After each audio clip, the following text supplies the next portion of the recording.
Hey guys, Budcat7 here. Okay, it is Thursday, October 8th, 2020, and I want to thank you for visiting the Stonewall Research channel here on YouTube. I really do appreciate it. All right, guys, well, it's one of my jobs at the store that I work at to go through the newspapers for the returns. Not many people buy newspapers. It's hardly surprising because they're all junk anyway. And without going into it any further, just you just most of it is just not worth reading. But in any case, I have to go through the newspaper, so it's hard for me not to notice sometimes some of these articles in the newspapers. And it just caught my attention. It happened to be Halloween coming up, and they had an article about these Halloween decoration, which is this 12-foot skeleton.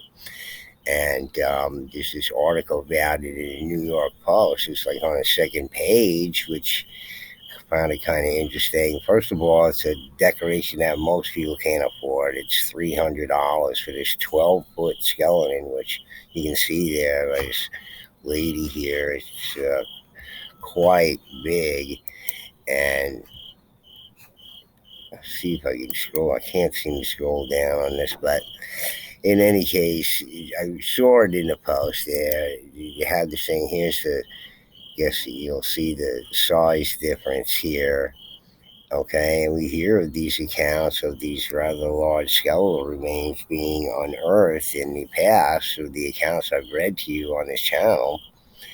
And, many of them were overseen by professional academics dispatched by university, the Smithsonian, various institutions, etc., who bought them all up. And many of these things written about in the Bureau of Ethnology reports as well. And, without getting into the whole giant issue completely, it just makes me wonder because for a number of reasons, and it's just fascinating to look at this thing and imagine if somebody that this huge, this big, and as I frequently say that the giants could have very well been professionals in working with stone and, were contracted by people of average size in a world that was more like J.R.R. Tolkien's past than we could imagine, maybe just with more advanced technology than we could imagine. And then it was destroyed. And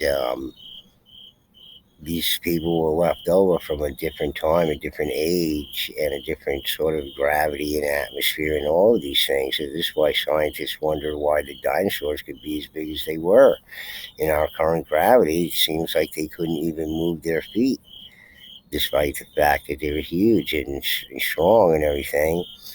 They often wonder about that. That's just a mystery within, scientific circles, academia. So some people try to explain it. They theorize about it, but they don't know. But there's all these large animals that existed in the past, the megafauna, in the Holocene period, the early Holocene and the late Pleistocene, seem to exist. These rather large animals that suddenly disappeared. And their excavations in the United States, they attempted to sort of prove this by unearthing all of these sites around the U.S., but they didn't. They sort of disproved it because out of the 76 sites that they excavated, only 14 of the sites showed evidence of large mammal predation. So, what were these other people eating who seemed to all be dug up with perfect teeth and, rather large skeletal remains as well, as I've gone over again and again and again. So, to me, I don't know, but I don't trust anything in this sort of simulation that's going on here, for lack of a better word, or the Matrix or whatever it is. Because when people are going to hear about 12-foot skeletons, you're going to think about this, Halloween decoration and associate it with being fake and not real. You see what I'm saying? And also, it just makes me think of the whole sort of NASA fashion craze. And here's an article from the Los Angeles Times about, the whole NASA logo being out there and everything. And I'm not a flat Earth guy. I have friends that are flat Earth people. Yes, I can be friends with flat Earth people, even though I don't completely agree with flat Earth. But I'm interested in hearing about it. They're against NASA, but that's because I'm into the Thunderbolts project, okay? And they're definitely anti NASA on so many levels. So, unfortunately for NASA is the problem with their science and what they actually know. It's amazing to me that people who are so inept at knowing things about space based on consensus science and agreed to theoretical astrophysics, et cetera, because that's all they have is these theories. They don't know. They can't measure some of these things. They can't measure the temperature inside the sun, but they think they know why, but they don't understand why it's cooler on the inside of the sun and hotter on the outside of the sun. That doesn't make any sense to them. They don't quite understand the dynamics there, but they don't understand a lot of things. And if you put in a search with NASA can't explain, you'll get 13,100,000 results of things about how NASA can't explain these things. But it doesn't stop there, because this is the kind of wording that they use in their own reports, that they can't explain things, that they don't understand things. But here is NASA baffled. Okay, so you get about 1,430,000 results, and they're baffled by certain things that they don't quite understand. It doesn't match what their preconceived notions about space, et cetera, et cetera. And you can put in NASA perplexed as a close runner up there at 1,360,000 results about NASA being perplexed. And then, even NASA stumped, you get 700,000 results, and, they're stumped by a lot of things. You can read about it, it's just not hidden from anybody. His article in Popular Mechanics. They're stumped by weird green blobs of some sort. What could they be? Clusters of biomechanoids that live in space, maybe. NASA are dumbfounded. They're dumbfounded too. It's a runner up there, 547,000 results. And NASA Mystified is another one. So you sort of add all of these up here. So, they can't explain, they're baffled, they're perplexed, they're stumped, they're dumbfounded, and they're mystified by a bunch of things. What is it exactly that they really know?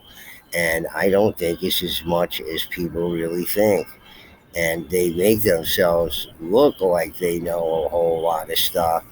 But it seems to me that every time they sort of send up a probe or something like that, it's not what the results come back, and it's not what they expected.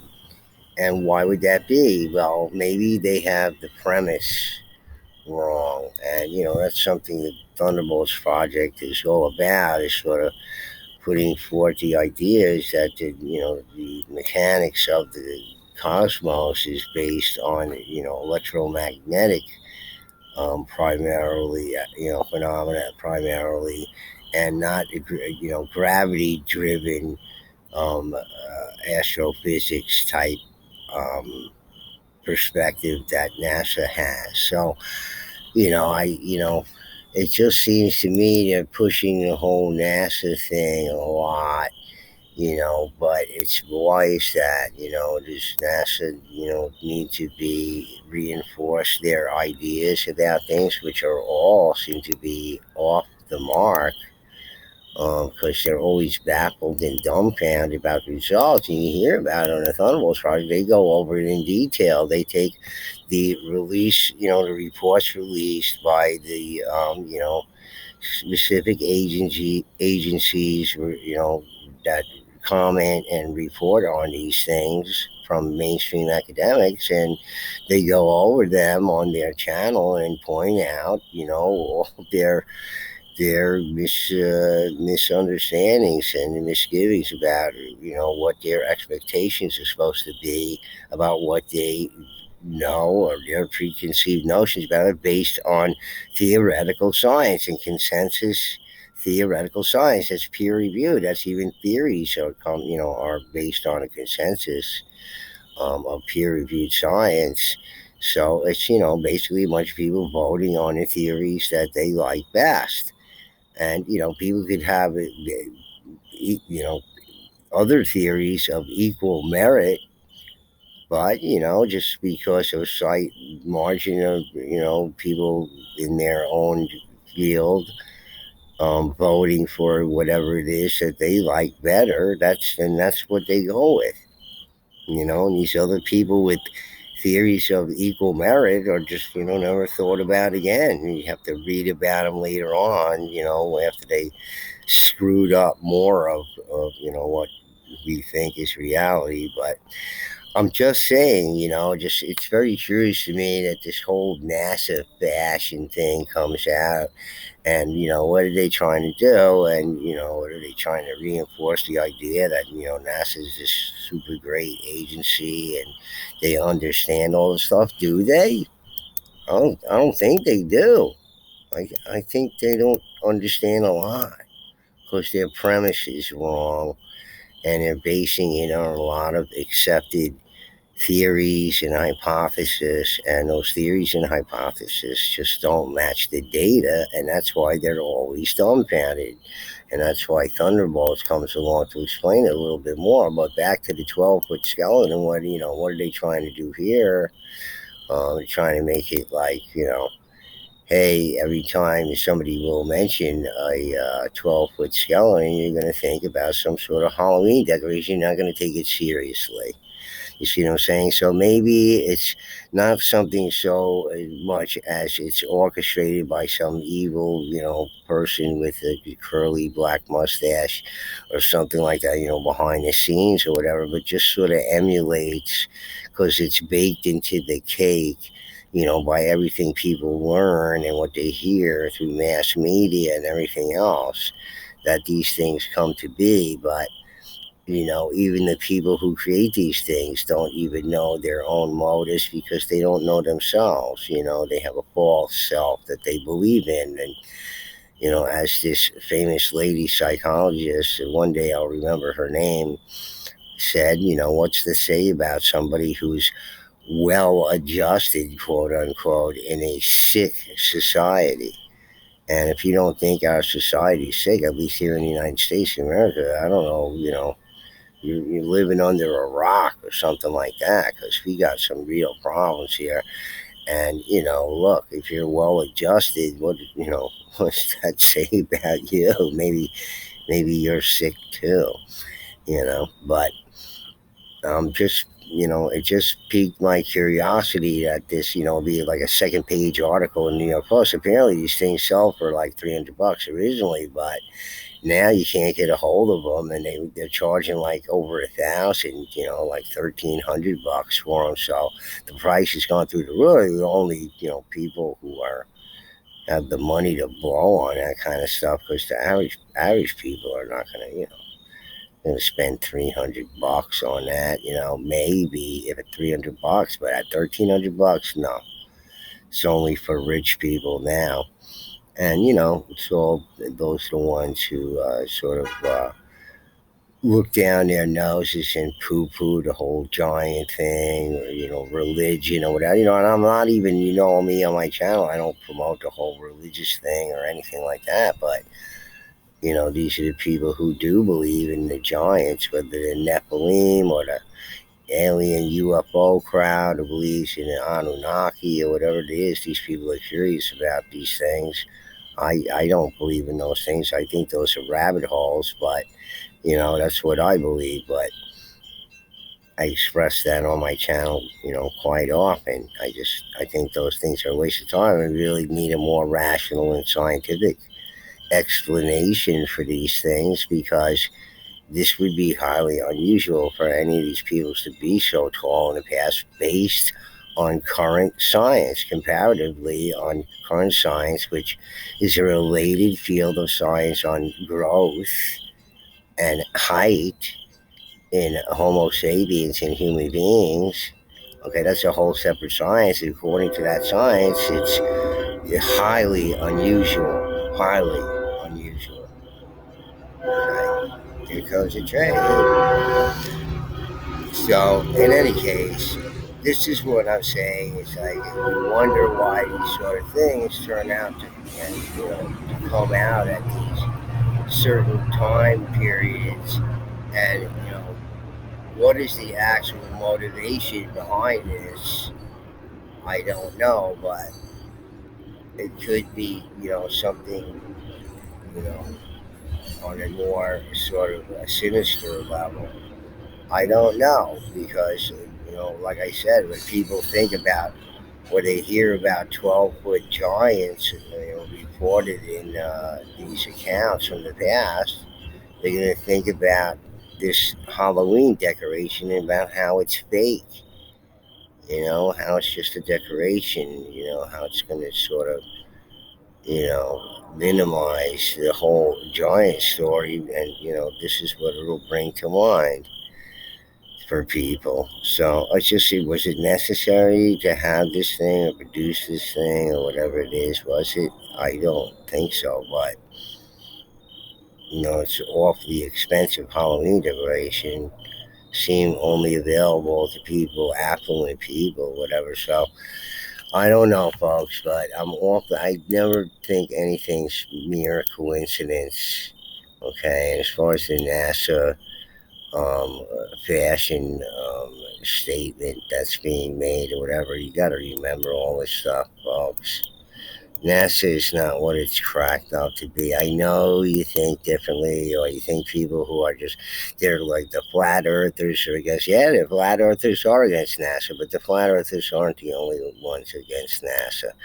The Thunderbolt Project also goes over how their findings just, by their own admissions, they're just baffled by all of this stuff. They expect different results because they, based on the premise of this accepted science, consensus scientific theory about astrophysics, that is completely wrong, unfortunately. And this is why they're always stumped and puzzled, and they don't understand anything, and this is by their own admission.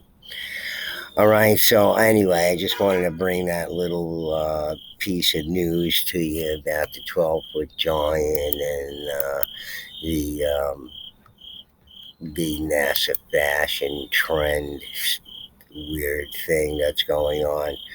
Why they need to promote this right now. What are they pushing? Because you always have to think that about advertising. According to Eddie Bernays, the father of propaganda, a nice American guy who's the father of propaganda, who helped, uh, Woodrow Wilson, campaign and to get into war in Europe and everything else. You gotta really, you have to be suspect of these things. You really do. Whether it's, like I said, it's just nobody's in a back room. It sort of manifests itself on its own because we're creating these egregores. Okay, in a way, there's something to that. I don't believe in it 100%, but it seems to be. It's like I said, negative energy is concentrated. It coalesces and manifests itself as something, but out of the consciousness of human beings, just to be made real. And for reasons that are, motivations are hidden. That's all I'm saying, okay? It's possible. You have to think about these things. So I don't trust them. And when they do these things, at a time where, the Giants seem to be very so controversial and some people are talking about it. Then also talking about NASA as well. All right. So anyway, just thought I'd bring that to everybody's attention. I don't know, but if you like it, if you like the video, please hit the like button and please do subscribe if you're not a subscriber. We talk about some fascinating things on this channel that you just can't hear anywhere else. All right, guys. Anyway, Budcat7 signing out. A peace.